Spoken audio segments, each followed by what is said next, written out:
I'm Bernina expert Amanda Murphy, and in this video I'll show you how to quilt the first diamond from our Diamonds Quilt Along. You can find PDF instructions on Bernina's blog, weallsew.com.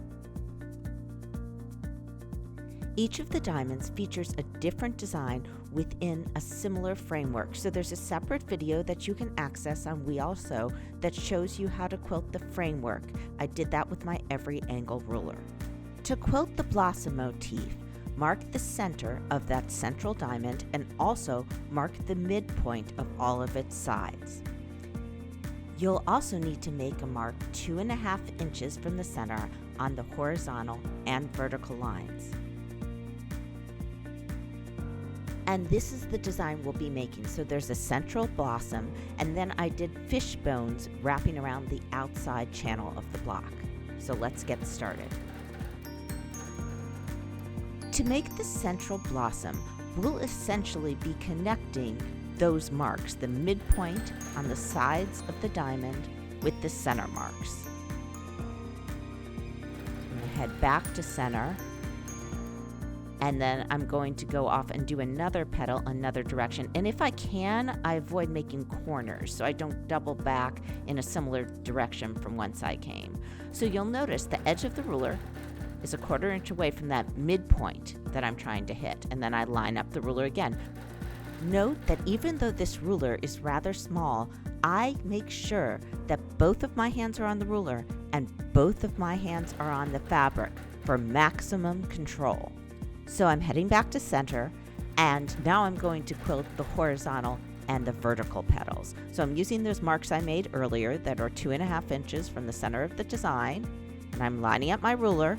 My ruler's edge should be 1/4 inch away from that mark, and then I'm quilting the other side of the petal back to the center. And then I'm going to go across the way and quilt another petal. Again, I try to avoid making corners because it's hard to make the points meet when you have corners. So if I can make sort of an S curve rather than a quarter, I do.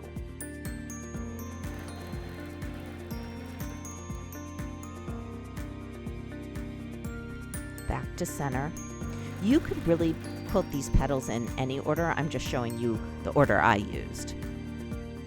And if you don't hit your mark exactly, that's fine, because of course you're going to get rid of your marks when you finish the quilt. So I left half of that last petal to the end. I just happened to start off at a midpoint of a side, and so I still had to finish that half petal to complete the motif. Now, it is up to you whether you do this next step, and that is stippling the background. I chose to do it because it makes the blossom itself a little more puffy, and I like that look. So I prefer when I'm stippling either to do it in manual mode or to do it in BSR1, so I did change that on the screen. I would also recommend changing the stitch length if you choose to stitch in BSR1, because the stipple is a smaller motif, so it needs a smaller stitch length. Usually when I'm stippling, I choose something like 12 or 13 stitches per inch rather than the default of 10. I could have also stopped and put on a foot like the 73 foot for maximum visibility, but I think I was impatient just to keep going and see what it would look like.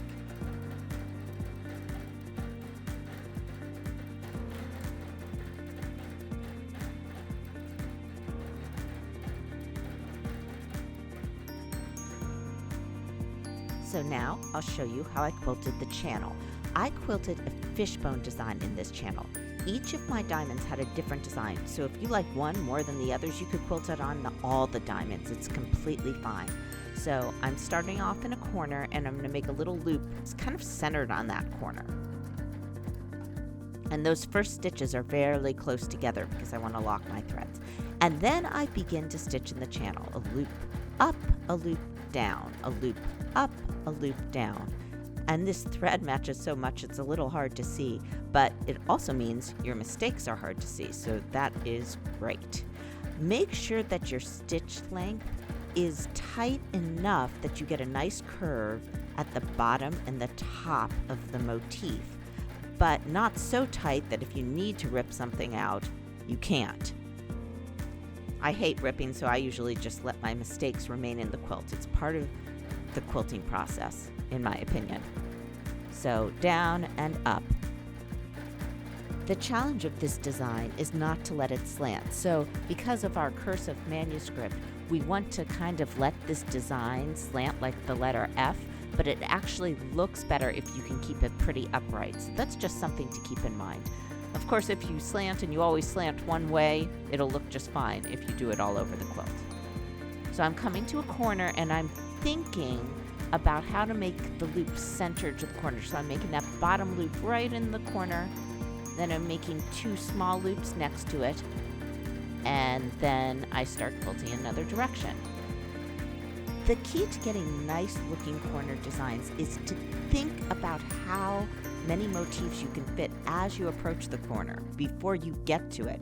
And then whatever you do on one side, try to do the mirror image of it on the other side.